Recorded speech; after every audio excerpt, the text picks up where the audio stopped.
started this series of faculty-led workshops last spring in collaboration with the, myself right in the spotlight here, in collaboration with the WSU Teaching Academy and the Provost's office, and we really, I think it's been a great coming together of entities that support teaching on this campus.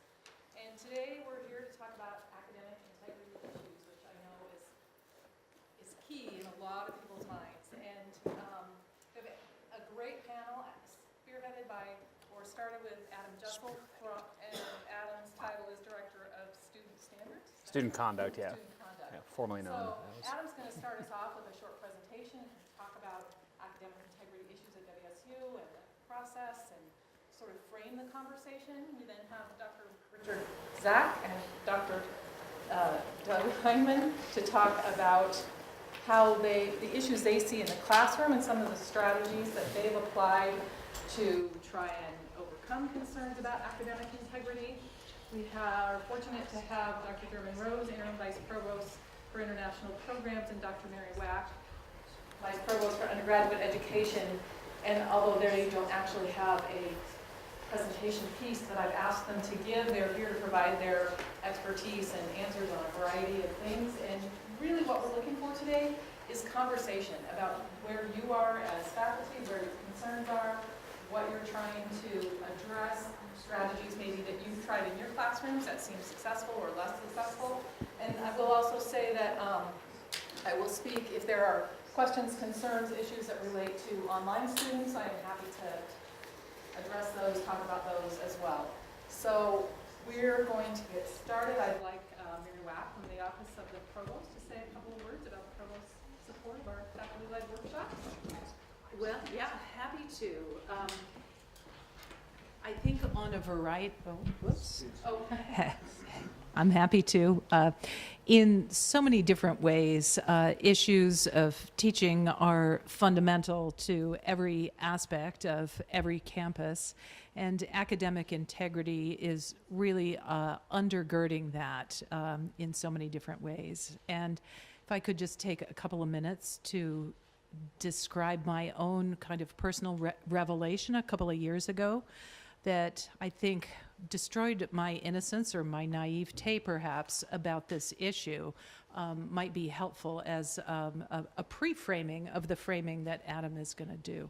So I was at a conference a couple of years ago that had to do with accreditation. And I was attending a session that actually had to do with international quality assurance in higher education. And it was fascinating to listen to ministers of education from Africa and representatives of the European Union. But in the middle of this, there was a session on academic integrity, sponsored by the International Conference Center on Academic Integrity. And it was a bit of a puzzle for me. How are we in the middle of accreditation and quality assurance and this sort of undergraduate issue of honesty and cheating and so on? What has that got to do with it? And the way it was framed really opened my eyes. And the moderator said, academic credit is really the currency that we operate on. And anything that impairs or challenges the integrity of academic credit is a threat to the value of the degree. It is, in effect, debasing our coinage, lowering the value of our academic currency. And academic dishonesty or violations of academic integrity really do challenge the nature and the value of that credit. And so it put it on a much wider stage for me, on a global stage for me. And there were some other very interesting and important aspects to that conversation that we had a couple of years ago, and maybe I'll bring them in at the closing.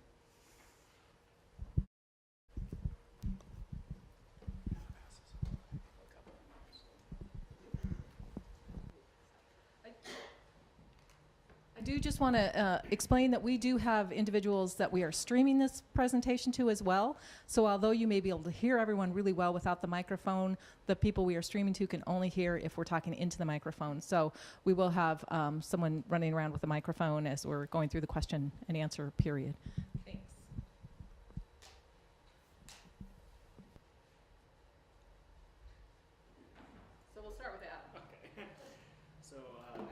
Board said, I'm Adam Jussel. I'm the Director of Student Conduct. My primary responsibility is to operate the WSU Standards of Conduct for Students and the Student Conduct System, which includes everything from, as you could probably imagine, alcohol and drug violations, but also include assaults, sexual assaults, discrimination, but also includes academic integrity. So what I've been asked to talk a little bit about today is the academic integrity process as it currently stands at WSU, and also talk about a variety of issues that my office sees. We oftentimes become the kind of eye in the sky. We can track trends and see what's going on in the various departments. So hopefully if you have any questions during the presentation, you can go ahead and stop me and ask. It's not very dynamic, so feel free to yell at me if you have any questions. So wanted to briefly talk about the scope of the issue. Between 2011 and as of May 2014, we had about 450 cases of academic integrity reported to my office. Those comprised of 168 cases of cheating. Cheating, broadly described, can be anything from unauthorized use of materials in an exam or electronic devices, or something as simple as looking over the shoulder of the person next to you during an exam. And the majority of what we see as indicated by these numbers is we see a lot of plagiarism cases. So that can be improper citations or not including citations. And so that's the broadest issue that we see in our office. And then we had 2 cases in that time period of plagiarism and cheating at the same time. So very minimal, but they sometimes overlap. So the definition of academic integrity at WSU, it includes everything that is on this list. So most people think of academic integrity as only plagiarism, but it includes everything listed up on the PowerPoint now. The majority of what we see, again, is plagiarism, but we do see a lot of unauthorized assistant and unauthorized sources of materials. As you probably imagine, that is bringing stuff into the exam that you aren't permitted to do, going out and selling papers to other classmates or to future people in the classes online. So selling papers online is considered cheating at WSU. It's sometimes other campuses don't have that included in their academic integrity, but it is included here. So the most common violations, the third, going in reverse order, is unauthorized assistance. Like I talked about, it's use of unauthorized materials and taking quizzes, tests, or examinations, or giving or receiving unauthorized assistance. One important thing to note here is that the standards of conduct, including academic integrity, includes actual completion of cheating. So the completion of the act of cheating is a violation, but also attempting to or conspiring to cheat is considered a violation of academic integrity. So that's in the context of, we just had a case where a student was attempting to procure, so they posted on Facebook, looking for exams, old exams from my geology class, Geology 101, willing to pay money for them.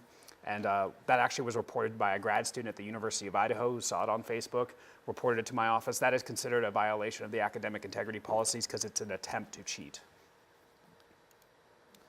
The second one is fabrication, the intentional invention or counterfeiting of information in the course of an academic activity. The most common one here is forging or falsifying information in internship programs. So students have to complete a certain number of hours or complete certain requirements for internship. We've actually had students that have falsified that information, and we go back and confirm with their internship program that they did not, in fact, complete those hours. So that's the second most common. And by far, the most common is plagiarism. One important thing to note there is that WSU's policy, and we get this from students a lot, doesn't make a distinction between intentional and unintentional plagiarism. So plagiarism is plagiarism, is the way we described it to students. Even if you didn't mean to do it, it's still considered a violation of the academic integrity policies.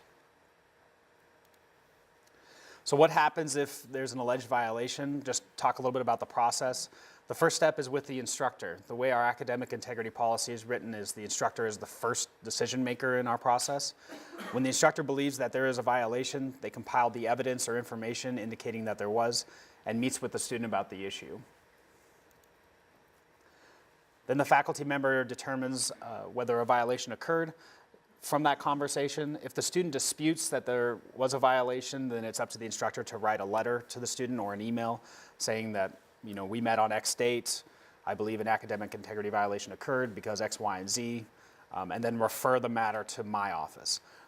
There's a dual process here, so the faculty member has the right to impose sanctions that are included in the syllabus. Those are academic sanctions, so that could include failing the assignment or failing the course, etc. The educational prong or the educational sanction is facilitated by my office. So for plagiarism cases, we have a tutorial that we ask students to complete online for their first violation to teach them about plagiarism and what it is. For cheating cases, we have a variety of other sanctions that we try to assist students with to understand integrity and why cheating is inappropriate. So it's important to report it to our office, not only for the fact that we keep all the records of students and when they violated the academic integrity policies, but also because we provide educational sanctions above and beyond what the instructor does. So the student has the option at that point in time to accept the instructor's decision and complete the sanctions, or has 21 days to appeal the decision to the Academic Integrity Hearing Board, which is comprised of teaching faculty. If the student appeals, that board makes an independent decision based on the information provided by the student and the faculty member. So for faculty, the first step is to kind of assemble the evidence of the offending work, statement by any witnesses if it was a cheating case, original sources of plagiarism. Important thing to note is that we don't have, it's not a prosecutorial system, we don't have a burden of proof. The standard of proof is preponderance of the evidence, which means more likely than not. A better way to think of that is 50% in a feather, so it's just a little over 50%. So we don't have the beyond a reasonable doubt standard that is similar to criminal systems. And the reason being is that we're primarily educational. So the goal isn't to convict students, but the goal is to educate. So then the notification to the student, providing a time and date for a meeting, and then communicate concerns through email or phone. So normally what I've seen from faculty is they write an email to the student saying, hey, I have a concern I want to talk to you about. Please come to my office during my office hours to discuss. And if the student doesn't show up, they might elevate it to say, you know, I need to talk to you about this, and if not, I will report it to the Office of Student Conduct. And then the meeting, the important part for this is to be able to show all the information that you have to the student. So provide the student the opportunity, a good opportunity to respond. And then notify the student that you're required to report it to OSSA. That's the former name of my office. We're now the Office of Student Conduct. After you provide that information to the student and allow them to respond, you notify them that you'll be reporting it to my office. And then in an email summary, you say to the student, we had this meeting on this date, like I said before. You were in violation of the academic integrity policies. This is the academic sanction I've imposed. You have 21 days to appeal to the Academic Integrity Hearing Board, and just leave it at that. Now, if the student appeals, my office will notify the instructor and ask them to come in for a hearing. So the instructor has the opportunity to discuss the case with the Academic Integrity Hearing Board, and the student will come in as well. That's the final decision of the university, whatever the Academic Integrity Hearing Board decides. There's no further appeal to the president or any other body within the institution. The next option is for the student to sue the university. It doesn't happen very often in academic integrity cases, and that's primarily because courts defer to faculty members in their decisions, but it does happen every once in a while. So that's kind of an overview of the process. Does anybody have any questions about that? Right, so it's made up of teaching faculty that are appointed by the president and nominated by the faculty senate. So we have 9 current board members, and the chair of the current board is Carmen Lugo. So, and she's in, I forget the name of it, critical culture, gender, or ethnic studies. Thank you. My name is Zack. I'm a professor in the Department of Entomology, and what I'll speak on today are just 100 level courses that I teach. So 101 and 102 course, and ideally these would be for incoming freshmen, but in my experience it's usually freshmen, sophomores, juniors. It's kind of spread out. But what I look at integrity, and I try to make, I think one of the problems with society, although I won't go into this, is that there is a total lack of integrity in society. So it's hard to convince students that they should be good people. I mean, because they don't see it. So how do you do that? Okay, so that's kind of my mission, which may or may not be a good one. So what I do is I try to incorporate integrity throughout the semester. And so I'm teaching about insects, but I try to do things that bring up these concepts. So my first class period in all my classes is an introductory class where I tie insects in, but I use a lot of Aesop's fables types of things. And I use Nez Perce, so if you're familiar with Chief Joseph and all of that. And I try to bring in people that showed great integrity. And I tie this in with the students. Okay, here's what we're trying to do in this.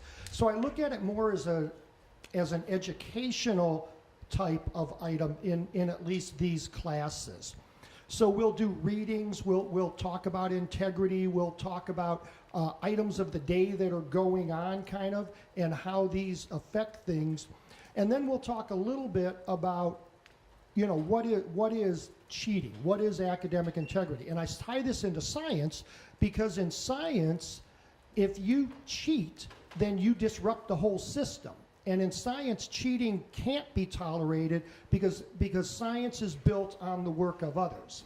And so if there's something along the way that isn't right, then it just screws up everything that goes on. So we do a little bit about scientific integrity and why this is important. We talk about referencing material. I don't think there's any way you're going to stop students from going to Wikipedia or whatever, and that's fine. That's fine if they do that. But what I try to convince them to do is, okay, you need to reference this. Reference it. Show that you got this from someplace else.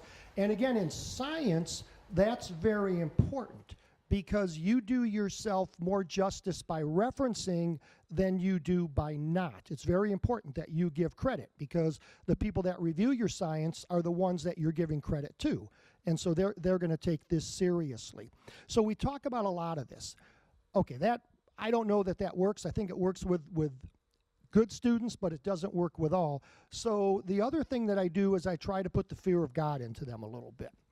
And if I have an incident where students are cheating on, we have quizzes or something and somebody doesn't show up and two quizzes come in with the same handwriting and the same answers, then what I'll do the next class is I'll just get up, I'll bring the two quizzes and I'll just say, okay, last time I had this occurred. Obviously, one of these students came, one of these students didn't come. I don't care which one came or which one didn't come. If I see this again, I will do everything I can to get you booted out of this university. Now, whether I would do that or not, I have no idea. But the point is, try to put that fear into them. And I've done this a couple times where I've had a graduate student come in on like the first exam, and that graduate student will be looking over someone's shoulders, and another graduate student that's walking the aisles comes up to me and says, that student's cheating, and we go up and we grab that student and we tell them they're cheating and we throw them out of class. And again, whether that, it's to put the fear of God into these students that maybe they shouldn't be doing that type of stuff. I don't know if that's right or not, but that's the type of stuff that I do. We try to tie in people that maybe these students know about. So they may not know about Aesop, they may not know about Nez Perce, but here's a quote that I've used over the last couple years. We learned about honesty and integrity, that truth matters, that you don't take shortcuts or play by your own set of rules, and success doesn't count unless you earn it fair and square. And that's a Michelle Obama quote. So we do these types of things.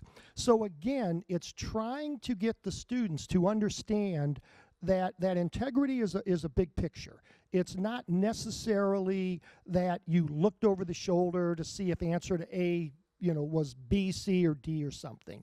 That really integrity is something that's internal to the person. And so when you leave here, that it becomes very important that one of the things you leave with is a certain integrity.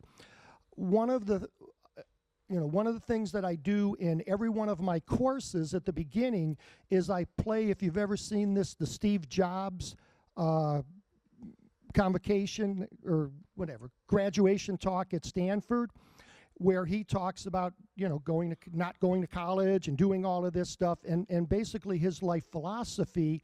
And then I tie it in to how many of the Stanford students were kind of looking around dumbfounded and looked like idiots. And is that even at Stanford, these things? So it's a personal type of thing with them. I get students that tell me that that's really good, and I get students that tell me that it's not my job to interfere with their lives. But that's, you know, I still do it because that's what I do. So that's the way I try to tackle it. I have taken a couple students, you know, beyond just a learning experience, especially when it just appears that they want to push the system, and we'll deal with those in a manner that kind of is equivalent to what their grievances were. So that's my philosophy. Questions?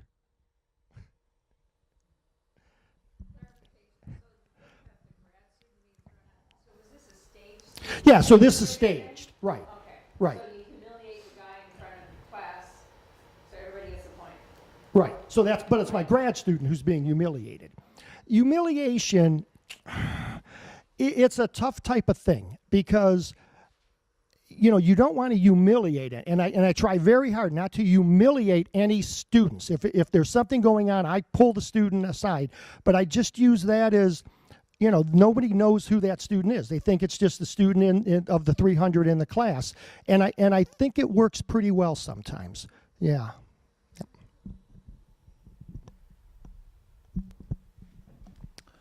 Hi, I'm Doug Blanks Hindman, and I teach in the Murrow College of Communication.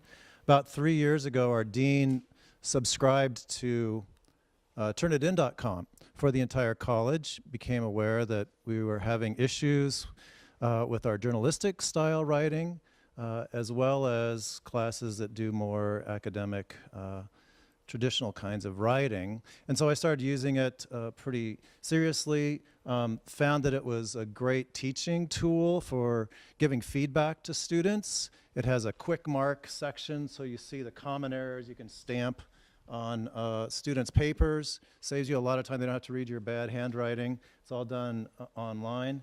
I use it for graduate students and undergraduate students, and I found that some of my graduate students are scrupulous at citing work. I mean, just profoundly scrupulous. Gave me a new respect for those students. And I found others wrote papers by cutting and pasting and then deciding later whether or not they wanted to rewrite sections. And in some cases, repeating sections, they cut and pasted in 2 different places. So, but the majority of students are at least our grad students, are very, very, very good at using citations properly. I think of Turnitin as both an educational tool and the integrity tool that we were hearing about earlier. In other words, I see it as a way to help students learn what's proper citation, to help them, you know, understand the value of giving credit where it's due, but also for those students who are deliberately trying to work the system, I see it as a necessary means to protect the integrity of the class and the degree. And unfortunately, I'd prefer to be a teacher, not an enforcer. That's my preference.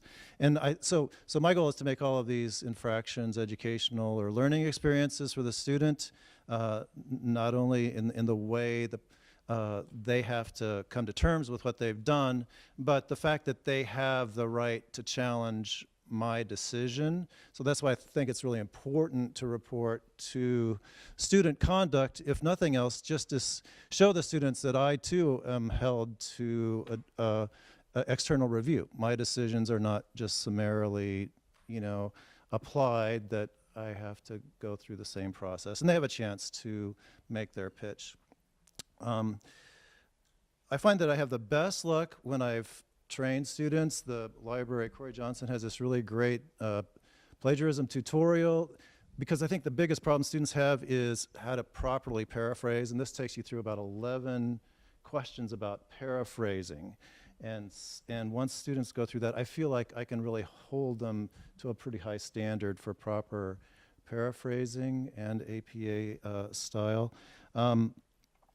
Well, the thing that Turnitin does for you that makes your job easier as an instructor, if you're reporting, and I think you should, is it helps you do that accumulate evidence part of your task. It used to be that either you'd have to go out and find the sources yourself and accumulate all the instances in which violations occurred, but Turnitin will do that for you. And so there's that part of it. The rest of your time is just documenting your communication with the students, and so it saves you a lot of time. So that's been the valuable thing. Turnitin doesn't catch everything. I mean, I think you're still the better judge of whether this passage is consistent with this student's voice, their ability to write, and you kind of know when something looks fishy. Whether you can find it or not is a different issue. Turnitin won't catch a lot of things, so you're still in a position of having to go look things up sometimes and see if you can find it. And the other thing that Turnitin does is it's if you allow students to see the originality report, which I do, because again, I think it's an educational process. They can do multiple submissions before the due date. They get to see the originality report. They can fix things that are having a problem. But what I do is for the final draft, I say, your first submission is final. So you better know by now what's proper citation and what's not. What we don't want is students just to learn how to game the system, how to game Turnitin.com. And so I guess if I would be more inclined to say first submission is final if we had gone through the training, and or with grad students, I would be more likely to just say first submission is final. So that's been my experience. The new Blackboard system has a Turnitin Direct function. It's had some issues. I'm an early adopter and paying the price. I know that my students are claiming they don't get to see originality reports, even though they submit early. And there's been a few other issues. I don't see what my students are seeing, so I can't guide them through the process of finding my comments, but I know that some have found it and can do that.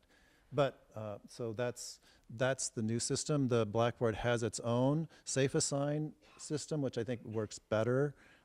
They're still working out the Turnitin kinks, but so I'm not sure I would recommend Turnitin Direct through Blackboard. I think I'd probably stick with the safe assign until those are worked out. Rebecca's going to take this mic away from me, I think. I just want to say that we are actively working with Turnitin and with Blackboard to get that integration to be working smoothly. So it's not I hope this isn't a long-term recommendation that we wouldn't use Turnitin Direct, that is ultimately where we're trying to go. And I know our tech team is actively working with both partners, and that is, Mary, what I was going to talk to you about. So, yeah, so I think, I don't know, at this point, either German or Mary, do you have any? Yeah, I really appreciate the comments of my colleagues here and getting an insight into what's happening down at the classroom level, especially the proactive educational part. I think that is just terrific. I was kind of taken aback when we were having some conversations about a year and a half ago on this topic in the provost's office, and I was looking into the issue of what level of kind of immediate accountability do we hold students to, because after all, they've all taken English 101 and they got the academic integrity story in English 101, and so therefore from that point forward, really they're fully responsible for correct and very high standard citation. And I had institutional research run the numbers, and of any graduating cohort, about 40% have taken English 101 at WSU. So that really raised the question for me of how more systematically are students educated about academic integrity when the majority of them don't go through the one place where we know for sure that it's happening. So I'm really gratified that people at, in a very distributed way are doing that in their classrooms. And this was sort of a more compelling issue to me, again, coming out of that same conference I mentioned earlier. The International Center for Academic Integrity folks gave kind of a little history of 20 years of their academic integrity work in this country. And they broke it into 3 phases. And they called phase 1, which was in the beginning, the speeding ticket phase. Okay, it's all about catching the students who have incurred a violation and subjecting them to some kind of discipline or process or something. It was really the kind of the moral fault of the student. And then they had a really interesting little session on how many of us actually speed. How much of a deterrent is a speeding ticket? Really, in as rampant as violations of integrity are, they are not considered by many students that serious, just as we would go 62, 64, 67 on the way to Spokane and not feel that we as individuals were necessarily morally at fault for just pushing it a little on the road. And so that kind of ushered in a second phase of thinking about academic integrity, where kind of the punish and deter approach was not working so well. And that was more on the faculty development side of things, a kind of proactive assignment design. So if faculty could craft the assignments well enough, make the tests cheat-proof, have a fresh test every time so it was never recycled, then all of this would stop because we would have the perfect instructional system. But experience shows there's not enough time, there's not enough support, there's just not enough collective resource to have that whole burden rest on individual faculty assignment design. And so then the current phase, the third phase, is really looking at it from a more community or system perspective, which is really we can only lessen these instances of academic integrity violation if we think in terms of an entire culture of integrity or a community of integrity. And what are we doing on the student side, on the faculty side, on the administrative side to help build a context in which students operate that is not pushing them in the direction of thinking violations are necessary to get ahead in their career, but rather that they develop the inner sort of resources of integrity that Zack outlined, which this organization summarizes, and Rich did too: trust, respect, fairness, honesty, responsibility, and they've added a new one, which is courage. So how do we cultivate all of that in a proactive kind of way so that the incentives for violations of integrity aren't as strong? And so I'm kind of eager to hear if anybody can share what that group that's looking at all of this is thinking about. And also just to end my remarks here with noting that we are institutional members of the International Center for Academic Integrity through my office.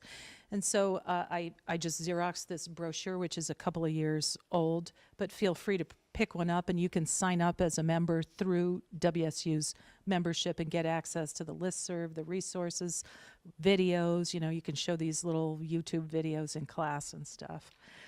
And then just as an interesting thought experiment, or, you know, if you have a reflective moment on this topic, they have an academic integrity rating system. So if you wanted to think about academic integrity in more system terms, kind of a series of questions, and I've made a few copies if you're interested over there on that desk there as you leave, to think about where are all the places within the system as the student encounters it, faculty, all the stakeholders, where we do build in practices that can contribute to academic integrity. So I really recommend that as you think about this in a more system-based perspective. Our office oftentimes will have additional information about a student's kind of situation where they might not just be violating the academic integrity policies, but they've also got other situations that are going through our process. And what I want to, the importance of that is the care for students. We see oftentimes in the reflective pieces about plagiarism, academic integrity, or cheating for that matter, is that, well, there was a bunch of other stuff going on in my life. And we can often see that through drug violations, marijuana violations, maybe suicidal ideations.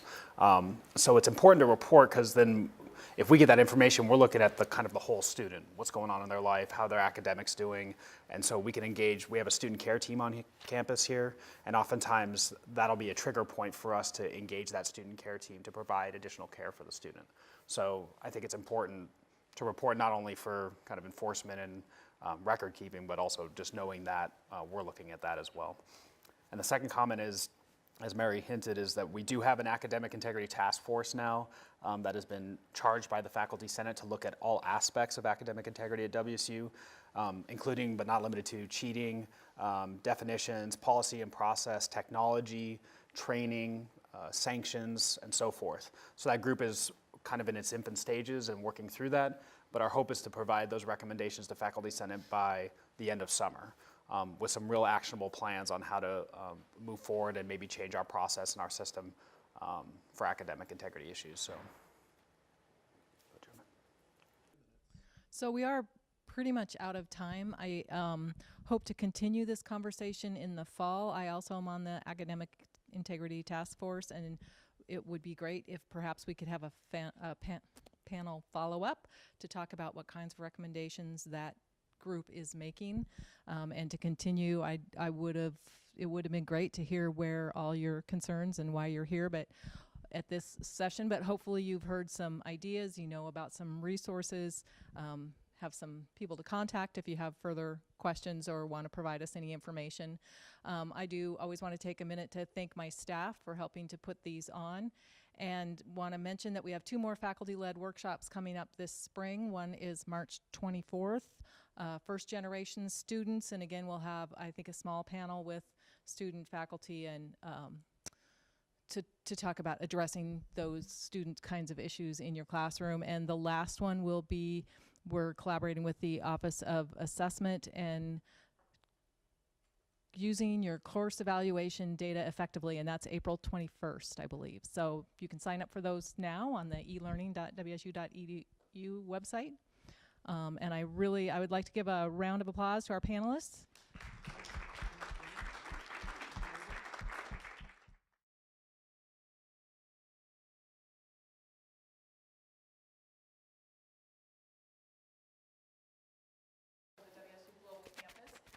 We started this series of faculty-led workshops last spring in collaboration with the WSU Teaching Academy and the Provost Office, and we really, I think it's been a great coming together of entities that support teaching on this campus. And today we're here to talk about academic integrity issues, which I know is key in a lot of people's minds. And we have a great panel spearheaded by, or started with Adam Jussel, and Adam's title is Director of Student Standards. Student Conduct, yeah. Student Conduct. Yeah, formerly known So as. Adam's going to start us off with a short presentation and talk about academic integrity issues at WSU and the process, and sort of frame the conversation. Concerns, issues that relate to online students. I am happy to address those, talk about those as well. So we're going to get started. I'd like Mary Wack from the Office of the Provost to say a couple of words about the Provost's support of our faculty-led workshops. Well, yeah, happy to. I think on a variety, I'm happy to. In so many different ways, issues of teaching are fundamental to every aspect of every campus, and academic integrity is really undergirding that in so many different ways. And if I could just take a couple of minutes to describe my own kind of personal revelation a couple of years ago that I think destroyed my innocence or my naivete. And the way it was framed really opened my eyes. And the moderator said, academic credit is really the currency that we operate on. And anything that impairs or challenges the integrity of academic credit is a threat to the value of the degree. It is, in effect, debasing our coinage, lowering the value of our academic currency. And academic dishonesty or violations of academic integrity really do challenge the nature and the value of that credit. And so it put it on a much wider stage for me, on a global stage for me. And there were some other very interesting and important. We then have Dr. Richard Zack and Dr. Doug Hindman to talk about how the issues they see in the classroom and some of the strategies that they've applied to try and overcome concerns about academic integrity. We are fortunate to have Dr. Derman Rose, Interim Vice Provost for International Programs, and Dr. Mary Wack, Vice Provost for Undergraduate Education. And although they don't actually have a presentation piece that I've asked them to give, they're here to provide their expertise and answers on a variety of things. And really what we're looking for today is conversation about where you are as faculty, where your concerns are, what you're trying to address, strategies maybe that you've tried in your classrooms that seem successful or less successful. And I will also say that I will speak if there are questions. Perhaps about this issue might be helpful as a pre-framing of the framing that Adam is going to do. So I was at a conference a couple of years ago that had to do with accreditation. And I was attending a session that actually had to do with international quality assurance in higher education. And it was fascinating to listen to ministers of education from Africa and representatives of the European Union. But in the middle of this, there was a session on academic integrity, sponsored by the International Conference Center on Academic Integrity. And it was a bit of a puzzle for me. How are we in the middle of accreditation and quality assurance and this sort of undergraduate issue of honesty and cheating and so on? What has that got to do with it?